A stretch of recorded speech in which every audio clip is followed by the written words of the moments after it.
macam pada pendapat aku dekat Malaysia ni kita ada mahkamah kanak-kanak khas Ni memang yang mana yang mungkin tak tahu, ni mahkamah ni adalah mahkamah yang berasingan. Bila you dah kata mahkamah ni khas, of course lah korang lebih fokus. Okay, lebih fokus dan lebih teliti dalam menilai atau memeriksa kes-kes yang berkenaan sebab korang ada mahkamah sendiri dan dia separate dengan yang lain. So, adakah itu yang saya tertanya-tanya, adakah itu normal di kala kita ni dilanda dengan wabak COVID-19 ni, adakah masa yang sebegitu panjang normal? So kalau normal, Mungkin tahu supaya kita tak tertanya-tanya. saya rasa kalau based on kes yang macam ni, kenapa tidak dirujuk kepada AGC itu adalah satu persoalan kerana dah 60 hari. Kes dia, and then dia punya physical 41 evidence hari tu saya betulkan 41 hari Puan Mona. Berapa Puan Mona? I think 46 ke 49 lah lebih kurang lah. Okay. Lebih sebulan lah. Lebih sebulan betul, lah. lebih sebulan. Pasal dia punya physical evidence dia dah documented. Tahu dia punya physical semua dia dah hantar pergi rujuk kepada Perkara Perubatan. Dia dah saksi semua dah dipanggil. Beberapa statement telah dirakam.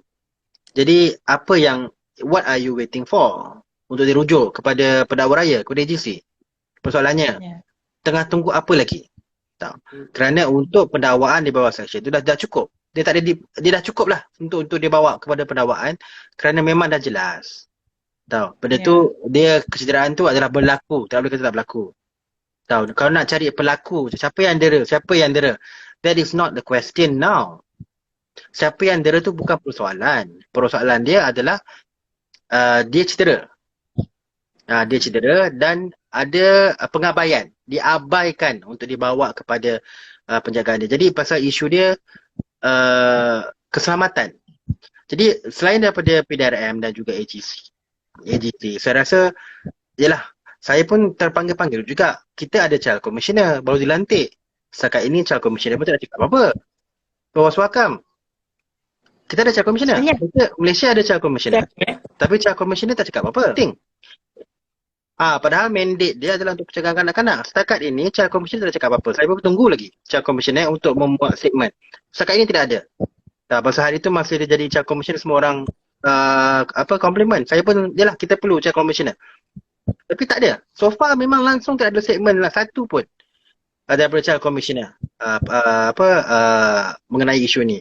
Dan kepada JKM bagi saya isu daripada JKM ini kerana dia involve daripada awal tau. Daripada pendaftaran anak angkat itu JKM involve. Ada pegawai pelindung dia yang involve. Jadi bagi saya adalah tidak adil kerana dia punya mandate JKM adalah untuk menjaga keselamatan kanak-kanak.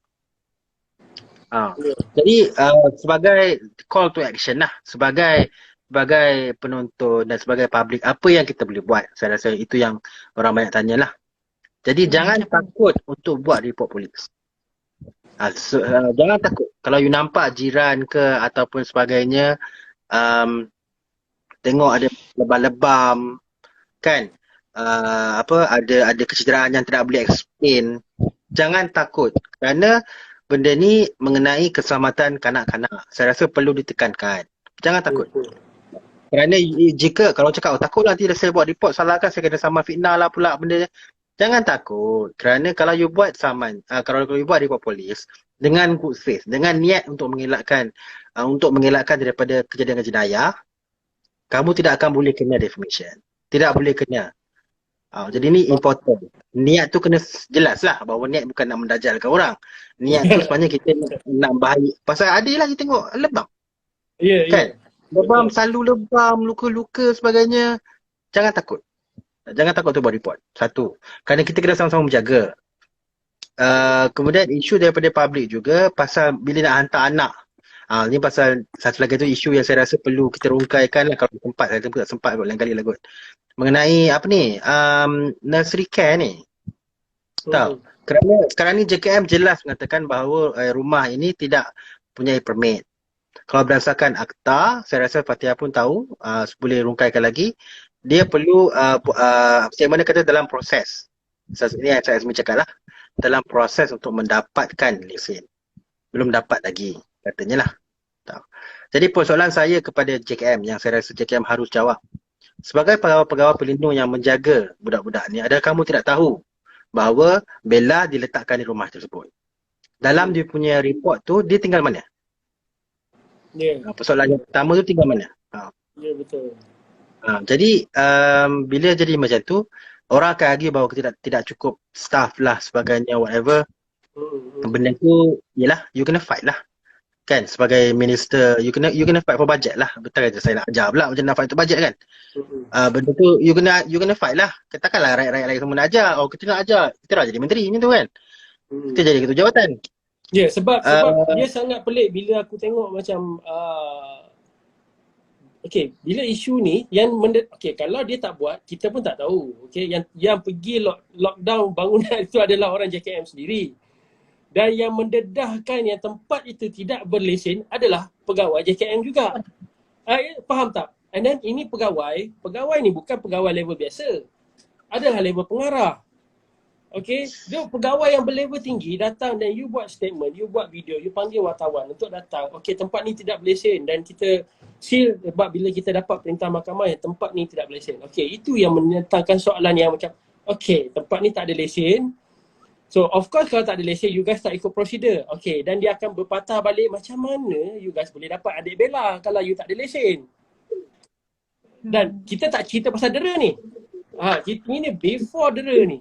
Macam mana you boleh dapat adik bela dan you beroperasi dan you mencanangkan pusat you ni di media-media yang ini yang kita buat, ini yang kita buat, ini yang kita buat. Sedangkan tuntutan utama ialah lesen dan itu tidak dibuat dan dibongkarkan oleh pihak JKM sendiri. Pelik lah pada saya. Kan? Pelik pada saya benda tu. Dan benda ni you guys tak boleh nak nafi lah sebab you guys buat video, you guys panggil wartawan, you bagi tahu satu Malaysia yang tempat ini dah ditutup sebab tidak berpermit. Yalah, kalau you guys nak tai chi pun mungkin saya rasa mungkin you guys ada, kalau you guys boleh buat that kind of statement, of course statement-statement yang lain supaya rakyat tak tertanya-tanya. Ini yang sedang berlaku. Siapa macam Megat cakap lah, siapa yang patut tampil spokesperson on JKM punya side kan. Ini yang sedang berlaku sekarang ni supaya rakyat ni tak stres. Kita sebagai yang nak tahu ni tak stres. Bukannya kita nak menyebut. Tapi kalau tak ada yang nak menyebut ni, saya tak rasa ada orang akan dengar lah apa yang Adik Bella nak sampaikan. Betul tak? Kalau tak ada Puan Mona. Can I interject? Yeah. We wrote an article bawah Cakna berkenaan dengan isu ambil tepi kain orang when it comes to kanak-kanak, kesempatan kanak-kanak atau vulnerable groups yang tak boleh bersuara sendiri. Jadi again, I would like to applaud Puan Monadin kalau tak ada, and I think she did it beautifully tau. Strategi Puan Monadin, she didn't just go and out the issue. Kalau ingat, when she first did it, bulan 7 ya, 6 hari bulan 7 Puan Monadin punya status call out a very well-known figure, a celebrity of its own right. Kerana itu isu ni dapat traction. So kita sebagai aktivis pun atau advocates kena bijak nak tahu juga apa yang ayat kita nak aturkan. The reason kenapa ada traction adalah again, I am very thankful Puan Monadin spoke up about this issue and the issue that she was involved with sebelum ni. Keduanya berkenaan dengan jaga tepi kain orang lain. Kita semua tahu sekarang ni diwar-warkan peningkatan dalam kes penderaan dan juga domestic violence. Bukan sahaja kanak-kanak tapi juga ahli keluarga lain termasuk wanita. Salah satu tips yang saya dapat adalah apabila kita dengar jiran kita berkelahi macam Ultraman dengan raksasa kat dalam rumah dia, one of the things that we have to do is break the cycle. Pemangsa sedang memangsakan, sedang berlaku aggression. The first thing yang you kena buat ialah break that aggression. So apa yang kita boleh buat kalau kita terdengar, pergi ke rumah tu, kalau kita takut untuk ketuk dan cakap Assalamualaikum kat dalam tu buat apa, gaduh ke, paling tidak kita ring the bell, lari, call police, call Pak Guard, just to show that kita tahu sedang berlaku aggression, sedang berlaku proses penderaan tu. Benda ni kadang-kadang nak cakap pun macam Macam it's so obvious kena cakap ke. Tapi banyak kali kita tengok mangsa dah meninggal baru macam jiran cakap, oh saya pun selalu dengar kanak-kanak tu memang selalu menangis kat tiap malam. Betul. Perkara ni selalu. Kita jadi jiran kan, kita jadi orang awam, kita bukan jadi jiran. Kita jadi orang awam, kita tertanya, dah tu dengar je ke? Ya.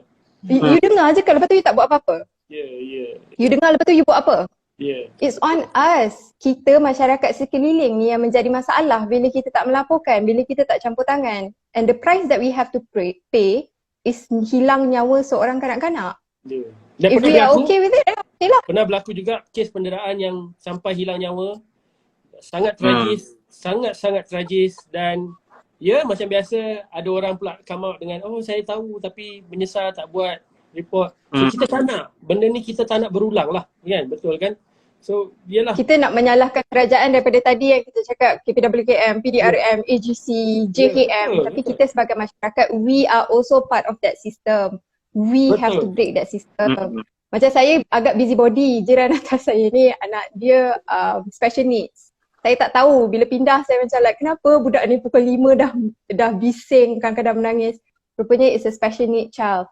So you have to go to your house, neighbour's house, find out the truth of the matter. Kadang-kadang kita risau kalau kita biarkan, abaikan, tanggungjawab tu atas pundak kita. Amanah kita juga. Yelah, saya rasa ada juga isu di mana pasal adat resmi orang Melayu ni tak nak jaga tepi kain. Yelah, kita private lah kisah rumah. Tapi kalau kata orang kampung, orang Jawa, kalau budak tu kalau buat jahat sekampung pukul. Macam tu, dia bila buat jahat tu nak pukul tu ramai kan. Jadi to raise a kid, take a village. Tahu, that is the proverb that saya rasa perlu ditekankan lah. Especially kalau budak-budak. Jadi jangan takut lah. This is the call to action lah. Saya cakap, kerana kita boleh ikut macam Sir Puan Monadin. Saya rasa benda tu is very important. Because bila tidak ada tindakan kan, dan pasal saya rasa tu datang daripada perasaan kasih sayang. Tahu, kepada kanak-kanak. Jadi benda tu tak semua orang ada. Jadi bila jadi perkara-perkara begini, di mana kita harus ambil kisah, cakap, caknakan isu tu sebagainya. Kerana memang saya rasa perlu. Jadi sebagai orang awam, apa yang kita boleh ambil lah, macam kita boleh blame semua. Memang ada kepincangan tu, tidak perfect. Tahu. Saya pun boleh argue lah. Dan ada isu naratif di mana orang bermain-main dengan isu-isu naratif. Kan? Tapi bila kita tak tahu kan, kita kena ambil tindakan. Kalau bukan kita, siapa lagi? Kita kan nak tunggu orang lain. Dia tengok dia dah belecur dah budak tu. So macam kita tengok macam Puan Mona macam Puan Mona memang sangat aktif. Almost like memang saya dapat update ni pun daripada page Puan Mona, and then banyak juga YouTubers lain dapat konten daripada Puan Mona sendiri, and the details yang Puan Mona share tu sangat-sangat membantu sebenarnya untuk kami yang cuba membantu. Tapi kita pun macam macam kalau tak ada Puan Mona, tapi of course kita tahu apa yang Puan Mona buat ni bukannya senang. Kan? Banyak juga yang orang tak tahu apa yang sedang berlaku sekarang ni kan. So Puan Mona boleh bagi tahu je kat sini. Kan? Tak ada masalah. So orang nampak yang cantik-cantik je. Oh, Puan Mona ni aktivis. Puan Mona tengah fight untuk Ade Bella. Dan orang tak tahu dalam dia Puan Mona ni tengah fight juga untuk diri sendiri. Sebab untuk melindungi orang lain, Puan Mona pun sedang melindungi diri juga sendiri dalam situasi ni. Betul Puan Mona? Saya kan, bila saya memulakan perjuangan ni, saya sebenarnya ingat perjuangan ni tidaklah sesukar ini. Sebab dalam banyak kes-kes penderaan kan, macam baru 2-3 hari pun ada penderaan yang ibu bapa ke mendera dan terus direman, terus ditahan untuk siasatan dan sebagainya kan. Jadi saya ingat, tapi saya tak pernah menjangka dan dia akan mengambil masa yang sebegini lama kan. Dan saya yang involve direct pun cuba memberikan maklumat kepada pihak polis, lepas tu akhirnya saya pula yang dituduh dibawa akta kanak-kanak sebab menyebarkan gambar, handphone saya diambil kan, saya tak dimaklumkan yang saya perlu hadir dan handphone, jadi bila handphone saya diambil, dia mendatangkan terlalu banyak kesusahan kepada saya. Sebab selain daripada sebab suri rumah, saya pun adalah, contohnya saya, siapa yang follow FB saya tahu saya menjual banyak pinggan mangkuk, steamers kan. So saya ada lebih kurang 200-300 nama pembeli di dalam handphone saya dalam notes, tapi alhamdulillah nasib baik saya sempat hantar kepada anak saya, tapi dia ada banyak kesusahan. Macam baru-baru ni saya perlu hadir pula pasal kes beberapa kes yang ada dokumen di dalam tu dan ini, dan saya mula-mula rasa sampai satu tahap macam sekarang I feel hopeless. Okay, I feel hopeless dan saya rasa I cannot do much dah. Saya dah dedahkan segala, kalau saya duduk bersiaran lagi pun saya duduk ulang cerita yang sama. Kan, bukan saya rasa orang pun dah tak larat tengok muka saya, tak dengar cerita yang sama. But yet, kes ini tidak ada sebarang movement. Kan, tapi yang menjadi masalah kepada saya adalah disebabkan oleh ramai rakyat Malaysia ni yang sangat prihatin. Saya punya handphone ni diasak dengan setiap hari kan, orang PM saya, orang WhatsApp saya, orang tulis dekat ruang komen FB saya, pemenang apa status sekarang, pemenang apa dah jadi, pemenang kenapa senyap, kan. Jadi sebagai orang yang memulakan viralnya cerita ni, kalau saya terus berdiam diri, saya rasa saya sangat tidak bertanggungjawab. Kan, jadi saya perlu menjawab mereka ini kerana saya yang membawa mereka ke dalam kancah perjuangan adik Bella ini. Jadi bila saya tidak ada satu jawapan, saya pun tidak tahu, orang bertanya nak jawab susah, tak jawab susah. Kalau salah cakap sekarang sebelah sana hantar surat ubutan lah, surat LOD lah, surat tunjuk sebab lah. Hari ini salah seorang daripada saya punya tim Justice Bella mendapat surat tunjuk sebab, kenapa keluarkan kenyataan macam ni. Kalau kita tidak memberitahu, rakyat bertanya, kan? Kita bertanya, tidak ada jawapannya. Jadi saya dalam keadaan yang sangat susah, tapi tim Justice Bella merasakan kita perlu terus bersuara sampailah kita mendapat hasilnya, di mana penjaga ataupun orang yang terlibat itu sekurang-kurangnya dibawa kepada muka pengadilan, didakwa. Kan, tapi sekarang ni pendakwaan pun tak ada. Lepas tu ada juga orang yang tahu, yang kata, bila saya dedahkan, kalau saya nak mendedahkan, saya adalah seorang pejuang. Kalau saya nak berkata, saya nak mendedahkan segala yang saya tahu. Saya tak nak kata ini sikit, sembunyi sini sikit, berkias-kias. There is no such thing. Jadi bila kadang-kadang saya terpaksa mendedahkan, contohnya saya dedahkan, bila Bella sebut itu mama bonda, saya dedahkan siapakah mama dengan bonda, kan? Sebab kalau saya tak mendedahkan, cerita ni tidak akan sampai kepada masyarakat dengan jelas. Ada pula orang kata, saya buka aib orang, kan? Jadi kadang-kadang sentimen masyarakat kita ni, masalah kepada mereka ialah setengah daripada mereka tidak tahu makna membuka aib orang itu, kan? Betul. Ya, membuka aib tu, kalau berlakunya kesalahan yang dianggap jenayah lah, ini adalah kisah jenayah yang telah pun berlaku penderaan, kan. Jadi setengah perkara perlu disebut secara jelas, kan. Bukannya kita nak mengaibkan, bukannya kita nak memfitnah sesiapa, because kita mahu pihak polis menyiasat, kita mahu AG mendakwa, kan. Telah pun 50 hari, kan, pihak polis pun the last statement lah yang saya boleh recall adalah pada 18 hari bulan 7 by ACP Siti Kamsiah.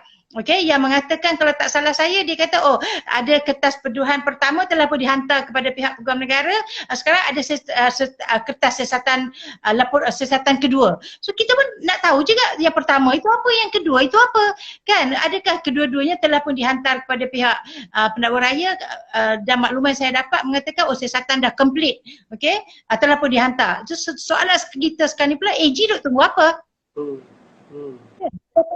Ni dan nak masuk 50 hari, masyarakat is very sensitive, masyarakat marah, kan? Masyarakat, kebanyakan masyarakat mengatakan mereka telah hilang kepercayaan kepada sistem negara kita. To that extent, very bad, kan? Itu mesti kalau nak tanya saya, saya pun merasakan. Betul. Pasal saya rasa, kena ingatlah bahawa ada legal maxim, justice delayed is not a justice. Yes.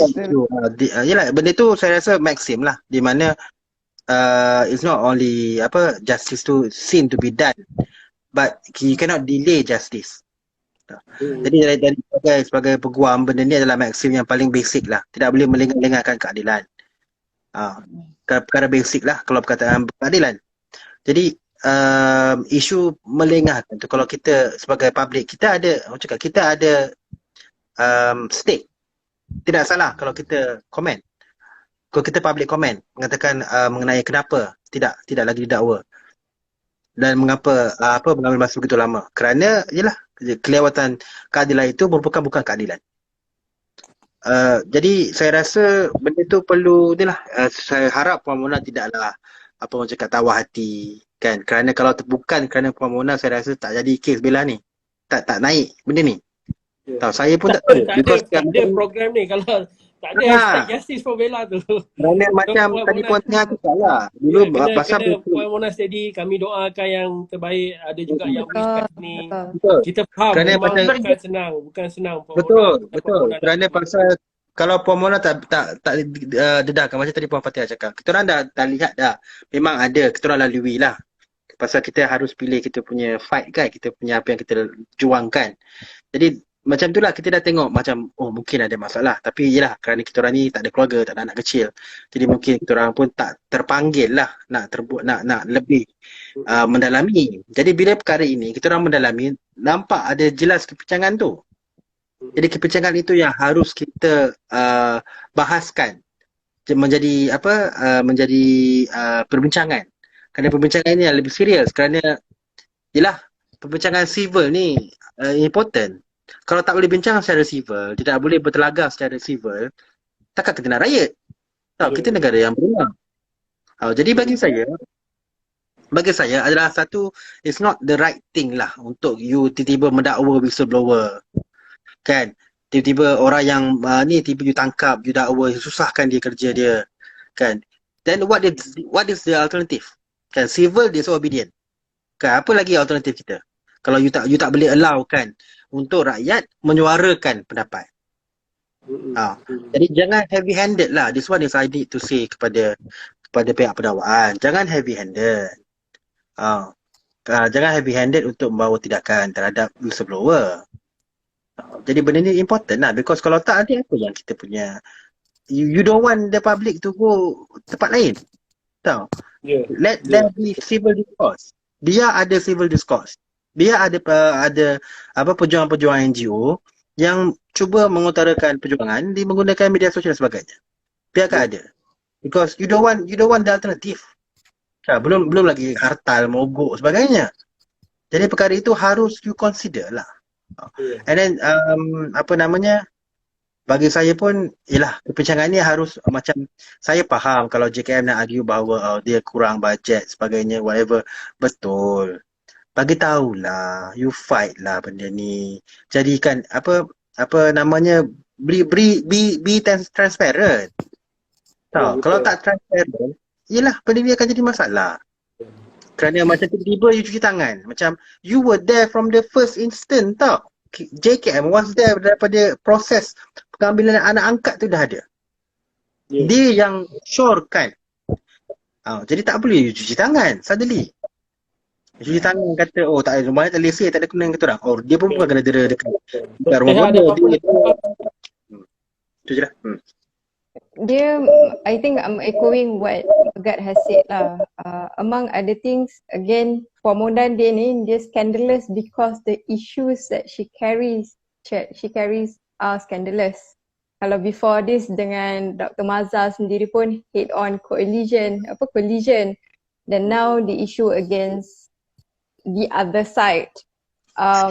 Masalahnya kena tahu sebagai rakyat we have the rights and the duties to advise when there is a wrong in the system. Dan kita macam saya cakap, kita sebagai ahli masyarakat tu pun kita kena admit kesalahan diri kita supaya ada penambahbaikan. Yang macam saya risau antara salah satunya ialah bila Puan Monadin berdiam diri, itu dah membimbangkan kerana ada orang yang dah tentu the 80,000 right now is more than 150,000 followers seeking for information. Tapi dalam masa yang sama lebih membimbangkan kalau tiba-tiba kronologi itu dipadamkan. Itu kebimbangan besar saya sebagai seorang advocate. Bila you terpaksa padamkan to protect yourself. Dia dah jadi macam dystopian society tau. Bila hak bersuara you yang fair, bukan memfitnah, bukan seditious, tapi terpaksa dipadamkan. Yang itu bagi saya memang tak berpatutan lah. So Puan Mona, do not worry, there are a lot of people who are behind you. Betul. Especially in this fight. Yang paling penting kita harus semua bersama kita. Betul. Itu yang paling penting kan. Betul. Sampai akaun Facebook FB kena block Nasib baik kita buat kat IG live ni. Saya FB saya tak boleh live, kena block. Kena Baru tunjukkan. Saya baru Kat terfikir. IG. Saya baru terfikir kita buat live kat FB ni. IG. Tergerak hati saya macam tak apalah kita buat kat IG lah. Puan Mona pun boleh buka akaun baru. Kan? Ada sebab dah, Tuhan dah bagi tahu dah. Kan? Allah mengatur yang cantik, saya selalu sebut kan. Ya, betul. So yalah kita pun nak ni tengok ada soalan, so far tak ada soalan kat sini. Kita tengok ada siapa yang nak bertanya soalan ke? Audience kat sini ada yang nak bertanya soalan, kita minta tambah masa sikit boleh you guys? Sikit lagi. Tak apa, tak ada. Masa tambahan, masa injury tadi Megat ambil tadi. Kecoh Megat. Semua salah Megat. Yelah. Megat, Ya. saya nak tanya dari pihak lawyer silakan. Sampai tahap ni, apa yang rakyat boleh buat lagi untuk terus mendesak pihak yang sepatutnya lah. Apa yang kita perlu buat lagi? Saya dah tulis FB kan. Kita dah hantar memorandum dan saya pun dah hantar kepada JKM dan apa lagi yang pihak saya atau pihak rakyat lah boleh buat lagi. Boleh tulis kepada konstituen, kepada adun-adun yang berkaitan. Macam kata kalau kata ramai kan, macam orang suka nak buat memorandum ataupun petition online. Bagi saya petition online ni tak berapa berkesan sangat. Tapi saya rasa kalau kata nak lagi detail, sebarkan macam kata siapakah minister kewanitaan kan, boleh bawa benda ni kepada dia. Satu. Kemudian boleh pergi kepada local adun. Tulis email local adun pasal isu ni. Boleh email kepada ketua AGC. Kepada ketua, boleh, tak ada masalah DPP. Boleh ketua kepada DPP, kepada kalau ni would be Untuk pendakwa raya ke maksud kau? pendakwa raya, boleh hantar surat kepada pendakwa raya berkenaan, tak ada masalah.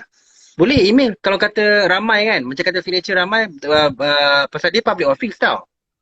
Okey. Dia public office. So you boleh hantar surat. Kenapa yalah bagi penerangan kenapa tidak dakwa. Kerana dia punya hold tu public office. Dia public institution. Boleh. Jadi you kena macam kata Facebook ni bagus tau. Alhamdulillah. Tapi kalau kata nak lagi detail, you kena lebih kepada mereka-mereka yang memegang jawatan tu. Memegang jawatan. Dan saya rasa perlu ada, kalau ada lah tim-tim bela boleh dapat perintah untuk Bainun tu. Saya nak tengok lah sebenarnya perintah tu apa dia punya syarat-syarat dia. Kalau boleh dapat saya nak tengok. Pasal saya rasa benda tu ada something yang I think we need to learn lah. Because right now orang adakah sebagai public kita boleh tengok benda tu? Enggak. Kena ulang balik soalan tu. Okey, adakah sebagai public kita boleh tengok benda tu Megat? Perintah tu. Boleh. Dia public document. Tapi jap. Dia makan kanak-kanak. I tak sure sama ada seal atau tidak. Session, kalau pengangkatan selalunya session lah. Tapi tak tahu kalau dia fuck it. Bukan tak tahu pun mahkamah mana yang diorang bawa. Kena tengok mahkamah mana. Kalau dia mahkamah Shah Alam atau mahkamah biasa kan, bukan mahkamah kanak-kanak, dia tak ada seal benda tu. Perintah tu, perintah penjagaan tu, pasal dia public document. Saya tahu mungkin saya boleh. Kalau kita boleh dapat dia punya, kalau dapat nombor case, kita boleh buat carian. Pasal dia public document, kita boleh buat carian. Selalu tengok, yelah kena tengok lah benda tu. Pasal nak tengok, yelah ada recommendation daripada JKM ke tidak. Kan, kalau apakah dia punya safeguard dia. Pasal kita nak belajar daripada mistake ni tau. Bagi saya lah, bukan kita nak cari blame sangat. Ya, betul. Bukan nak cari blame sangat. Pasal benda dah jadi pun. Nasi dah jadi bubur dah pun. Dia lebih kepada untuk kita nak tengok apa yang kita boleh ubah. Case study lah. Betul. Case study daripada semua pihak. Pihak PDRM, pihak AG, pihak JKM, semua pihak sepatutnya. Tak, because dia macam kita nak cari kebaikan, apa dia punya manfaat dia. Daripada berlakunya perkara ini, nak cari manfaat. Pasal isu penderaan tu saya faham lah, susah you nak cari. Siapa yang buat tu susah. Dia buat sendiri pun susah. Tu memang very hard to get, to cari saksi yang nampak. Saya faham. Tapi isu of negligent ataupun isu of pengabaian tu is something very clear tau. So macam Unless there is a defense lah. Then show defense lah, pergi court lah. Nak dakwa tu saya rasa dah cukup, memang dia cedera. Soalan dia cedera tu tidak boleh dikesampingkan. Dia kid is injured. Tak, dari segi perundangan, apakah yang menyebabkan delay dari pihak AG untuk membawa benda ni untuk pendakwaan? Sekarang ni kalau because kadang-kadang saya pun ada kes jenayah sampai setahun lebih baru dakwa. Pasal kadang-kadang satu saksi tak bersedia. Tidak ada cukup saksi. Macam mana? Kalau siasatan dah settle, dah lengkap? Tak, because bila nak pendakwaan, bila dia nak mendakwa, dia perlukan saksi. AG akan assess lah dia punya kes tu. Sama dia cukup tak untuk dia start dakwa. So kadang-kadang untuk dia dakwa tu dia tengok dia punya apa namanya? Adakah cukup saksi untuk dia dakwa? Because time tu tak ada lagi isu siasatan. That is, investigation is completed.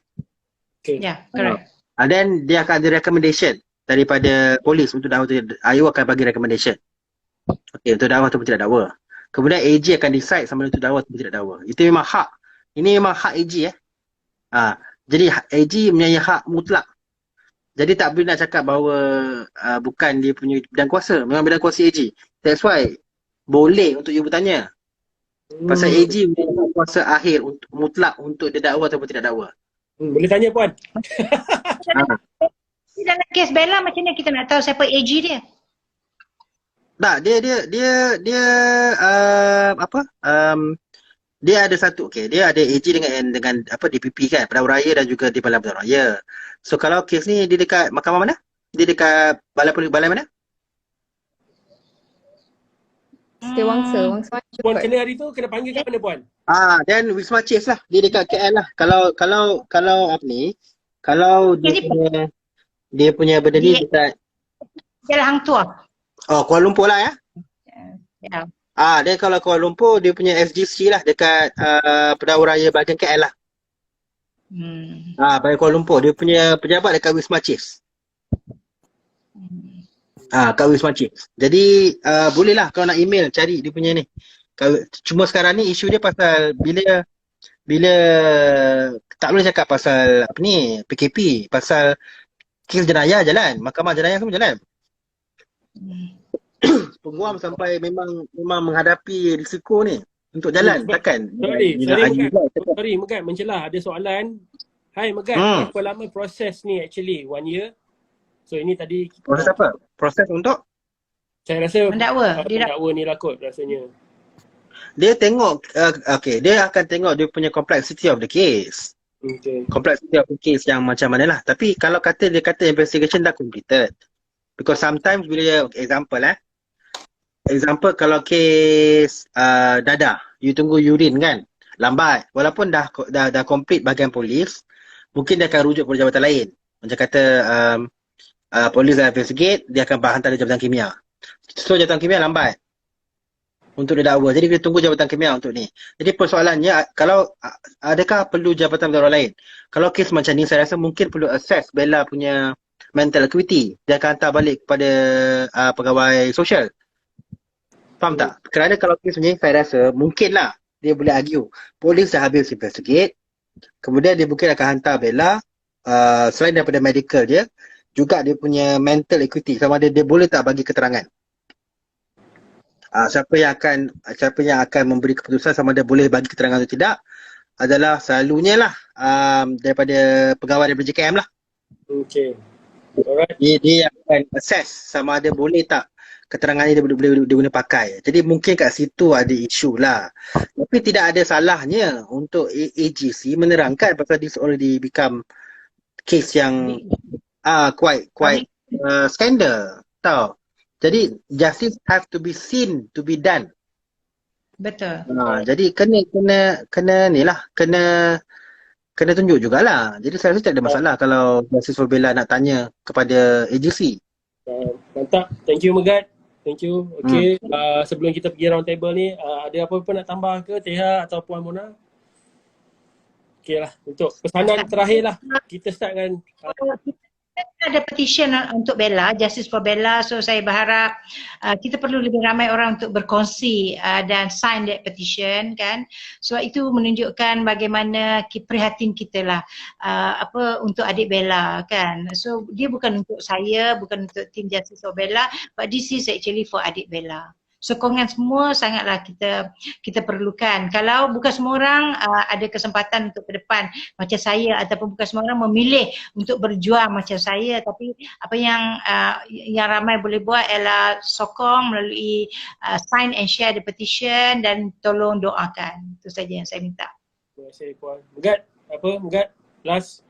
Tak ada apa lagi lah selain daripada bahawa itulah macam saya cakap lah, bahawa sebagai public kita kena peka.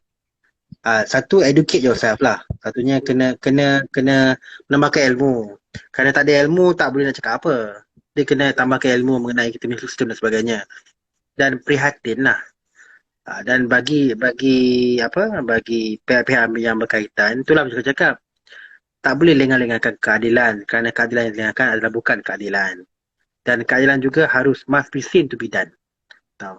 Jadi you have a duty to show that justice is not only being done timely but also being seen to be done. So saya harap diorang akan ambil lah, consider benda tu. Baik. Yeah. Thank you Megat. Fatihah ada apa-apa? Fatihah? To conclude, saya rasa discourse macam tadi Megat cakap, civil discourse is necessary. You tak boleh block that, especially when it's not defamatory, when it's not seditious. Selagi mana dalam proper conduct, the guideline of civil discourse kena diraikan dan dikayakan lagi.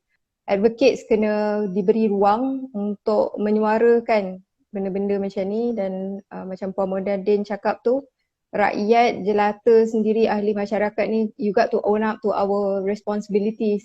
Macam hari ni Dr. Mazli Malik share dekat Twitter, masih share dekat Twitter on the petition. You know, selagi benda ni tak selesai, selagi tu the push from members of public kena ada. Alright, thank you Tia. Okay, untuk Thanks everybody. Thank you so much. Untuk saya rungkaikan untuk conclude lah semua ni, saya rasa macam bila kita cakap pasal tajuk kita, adakah sistem itu melindungi adik Bella atau tidak.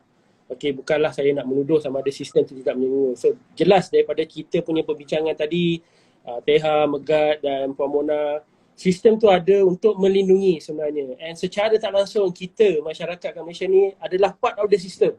So kita nak salahkan sistem yang besar ni, kita betul lah kita tengok diri kita. Sebagai masyarakat, adakah kita ni menjalankan peranan kita? Sama macam COVID.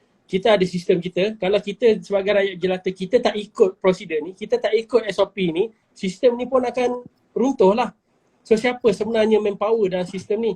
Itu persoalannya yang kita nak rungkai malam ni. Bukan kita just nak tuduh-tuduh, okay ni tak buat, ni tak buat.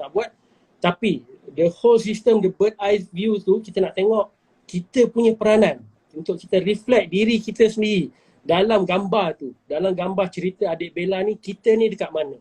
Itu pendapat saya dan kenapa saya continue untuk buat benda ni. Saya tahu bukan mudah dan saya pun tahu Puan Mona pun bukan mudah nak buat. Dan terima kasih Puan Mona kerana sudi tampil untuk berkongsi cerita sampai kena block Facebook. Hebat. Itu bagi saya hebat. Teruskan berjuang.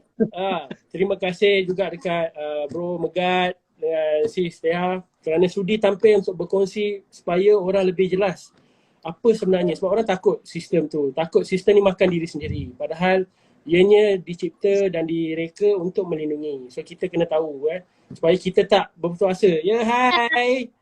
Allah, comelnya. Hai Nadira, hai Uncle. Hai Uncle. Hai Aunty. Hai Aki. Hai Nadira. Aduh, teringat Hai, ada Bella. Aduh, Famous Nadira. Oh nak. Tu kawan Mami. Mana nak? Kawan Mami. Okay, bye. Teringat terus. Dia mesti, Ya. dia kan boleh agak atau bila dia akan datang. Apa kakak? Sorry. Ya, so kita harap kita dapat tengok balik adik Bella yang seperti sedia kala sebelum ini, yang cantik, comel, ceria. Kita nak benda tu balik. That's why saya terlalu personal benda ni, sebab saya nak benda tu. So saya nekat untuk buat benda ni. supaya in future kita boleh ubahlah apa yang boleh kita bantu. Mungkin tak besar tapi sedikit sebanyak dapat membuka ruang untuk kita berilmu lah. So terima kasih lagi sekali pada audience yang ada kat dalam ni kerana sudi, dan saya akan postkan benda ni di YouTube juga. Saya akan buat sehabis baik macam mana untuk viralkan konten ini, InsyaAllah. Dan Puan Mona juga akan buat sehabis baik untuk fight untuk Adabella dengan partitionnya apa semua. Semua info you guys boleh pergi je ke page Puan Mona.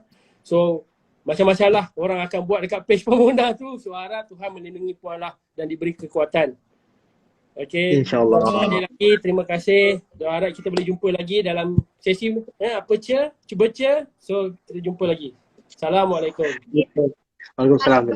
Bye. Firda. Bye.